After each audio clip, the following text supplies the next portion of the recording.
me to invite our keynote speaker, Professor Dr. Craig Reynolds from Australian National University, who will be giving a keynote lecture on keywords for studying religion, power, and the self. Professor Reynolds is a historian of Southeast Asia, particularly the mainland countries. His publications include Time's Arrow and The Burden of the Past, a primer on the Thai unstate, and Homosociality in Modern Thai Political Culture. He received his bachelor degrees in English literature from Amherst College, where he also studied music, political theory, and other humanities subjects. Now, please welcome Dr. Reynolds.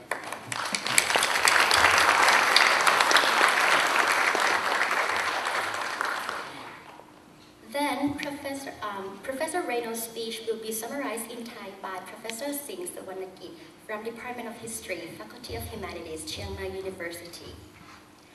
จากนี้ไปขอเรียนเชิญองค์ปาฐกกล่าวปาฐกถานำในหัวข้อ Keywords for Studying Religion, Power, and the Self โดยศาสตราจารย์ดร. Craig Reynolds จากมหาวิทยาลัยแห่งชาติออสเตรเลียท่านเป็นนักประวัติศาสตร์ด้านเอเชียตะวันออกเฉียงใต้นะคะโดยเฉพาะประเทศในภาคพื้นทวีปอาจารย์จบปริญญาตรีวรรณคดีอังกฤษจาก Amherst College ซึ่งท่านได้ศึกษาในหลายๆวิชานะคะวิชาดนตรีทฤษฎีการเมืองประวัติศาสตร์ศิลป์และวิชามนุษยศาสตร์ด้านอื่นๆค่ะหลังจากการปาฐกถานะคะดร. สิงห์สุวรรณกิจจากภาควิชาประวัติศาสตร์คณะมนุษยศาสตร์มหาวิทยาลัยเชียงใหม่จะเป็นผู้สรุปการนำเสนอเป็นภาษาไทยตอนนี้ดิฉันขอมอบเวทีให้กับดร. Reynolds ค่ะ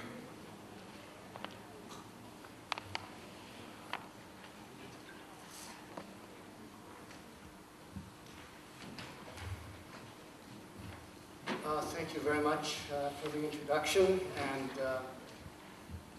the dignitaries, I think, parted. But I want to congratulate Chiang Mai University on its 50th anniversary. 1964 was an important year for me because I was in Thailand for the first time, teaching English in Chiang Mai, which was a wonderful place.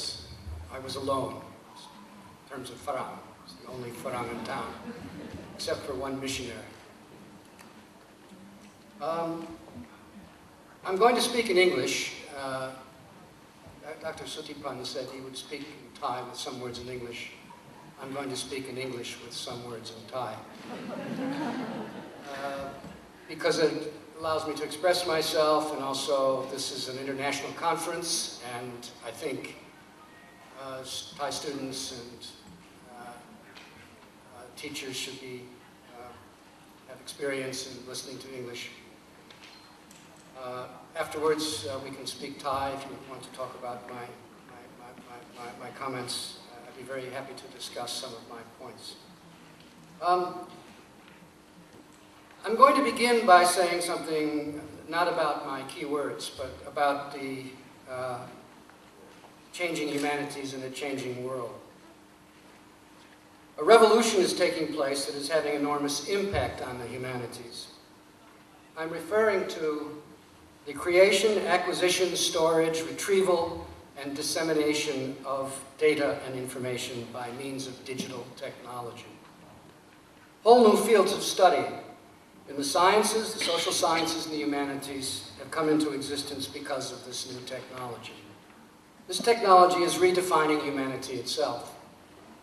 My personal conviction is that digital technology is actually changing the human species. It's changing the way people behave, changing the way they associate with one another. It's also changing some of the genetic material we have in our cells. And we are far from understanding what these changes will mean in the future. The internet is the familiar instrument that students and researchers now use to acquire, store, retrieve, and disseminate data and information. Not just text, but images, film, sounds as well. In Canberra, I heard a concert pianist say recently that you can find hundreds and hundreds of composers on the internet that we did not know existed a few years ago. The scale and reach of the internet is unimaginable. It is the ambition of Google to digitalize the entire human written record. and to make all language translatable by machine. The computer chip has escaped from the desktop and the laptop and is to be found everywhere, such as the handheld devices, Android phones, iPhones, iPads, iPods. You don't have to go to the library now to do research, and soon you may not have to do field research either.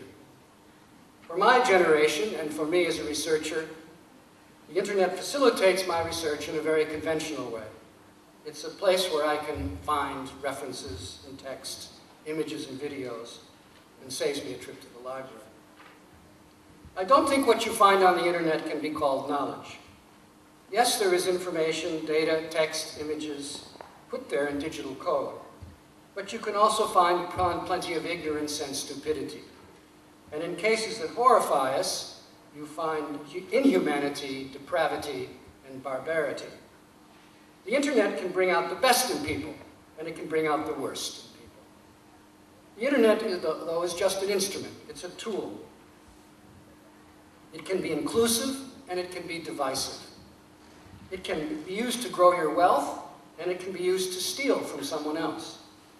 It is bringing forth new communities of readers and viewers and citizens, netizens.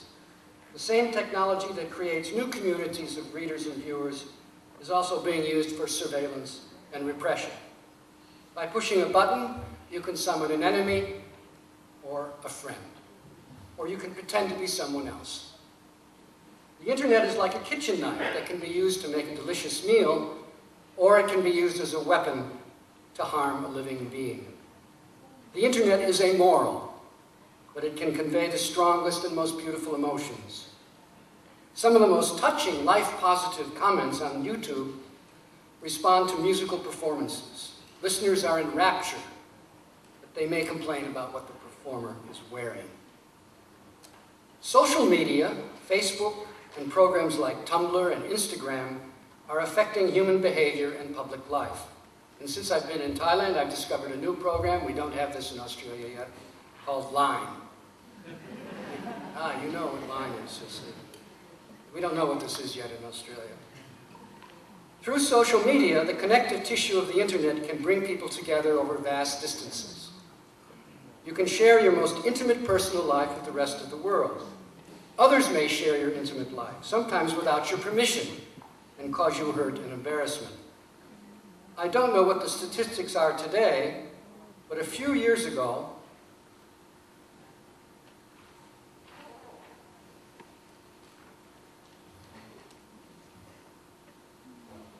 Bangkok was the #1 Facebook user city in the world. #1. And the next one down after that was Jakarta with 1 million fewer people. Bangkok is way out in front for Facebook use. Smartphone usage, Androids, iPhones, and so forth. And in Bangkok, it is almost at saturation point. And you can see on the far right there, the percentage of penetration is over 100%. That means some people may have more than one account on Facebook.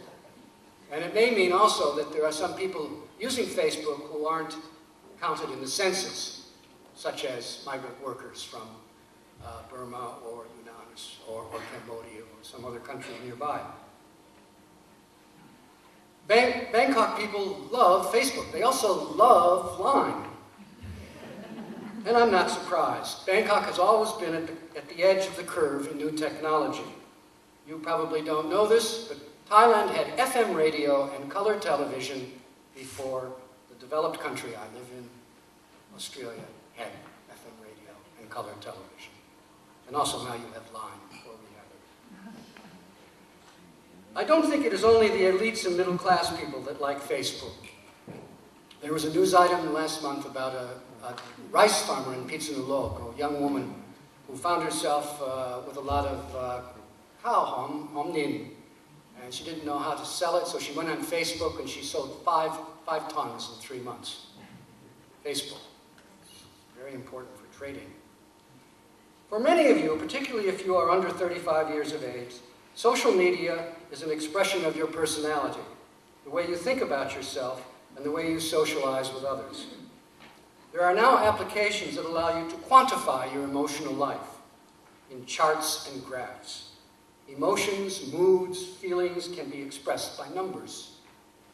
One application called Echo allows you to microblog yourself and identify patterns so you can counteract negative feelings.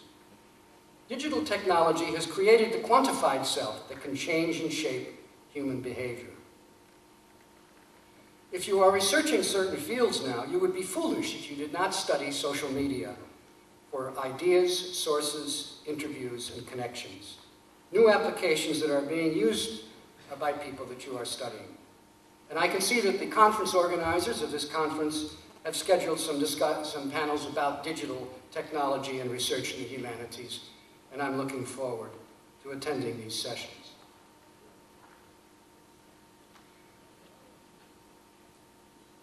The beginning of these conferences are always very formal. I don't like formality, to wear a suit, but that's okay. But in order to be relaxed and maybe have a little bit of fun, and Kwam Suk is very important now in Thailand, I want to play a game with you. It's a word game. I've used keywords in the title of my talk, and it became a keyword when it was made famous by Raymond Williams some years ago. It is not a new idea for Thai scholars, who have already made use of keywords. Ajahn Suwana is one of those people. Ajahn Kasian Dechapira. Supot Dantakun has also written a very interesting book about keywords. As you will see, my keywords are not the same as Raymond Williams.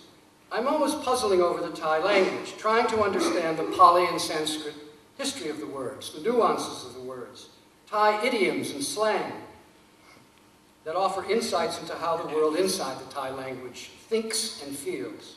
For me, using words in this way is a research method. It's a research method for somebody who has to work very hard to get inside the language and the world of that language. A few years ago, I was teaching a course in Thai history, and I noticed that my students were getting very bored. So I introduced the idea of worry words, W-O-R-R-Y, worry words, words to think about, words that required the students to think about concepts, words that connect things together, that make things happen, words that have secrets if you ask the right questions.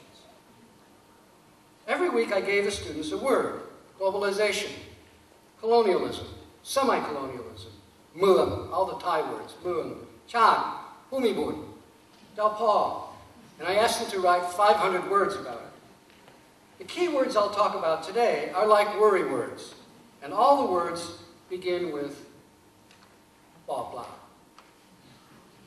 So I invite you to play this game to see how many words we can identify that tell us something about religion, power, and the self, and they must begin with blah, blah.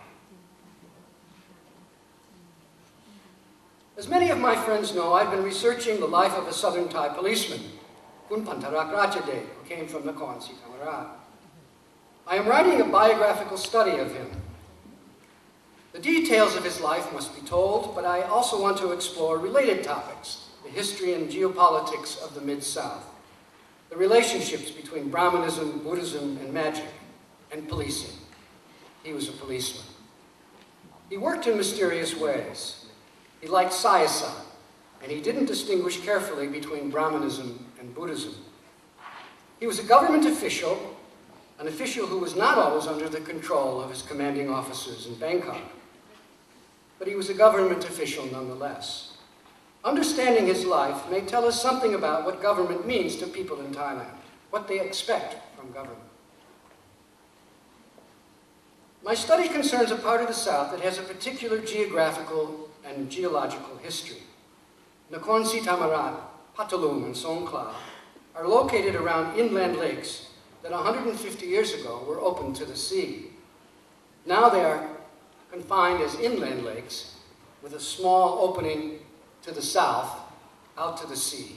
But that long strip on the east, which is now called Sating Pra, used to be an island. It's on the old maps as an island. And it was called locally, it's still called locally, Got Yai. Like many parts of peninsular and mainland Southeast Asia, this part of the world has stunning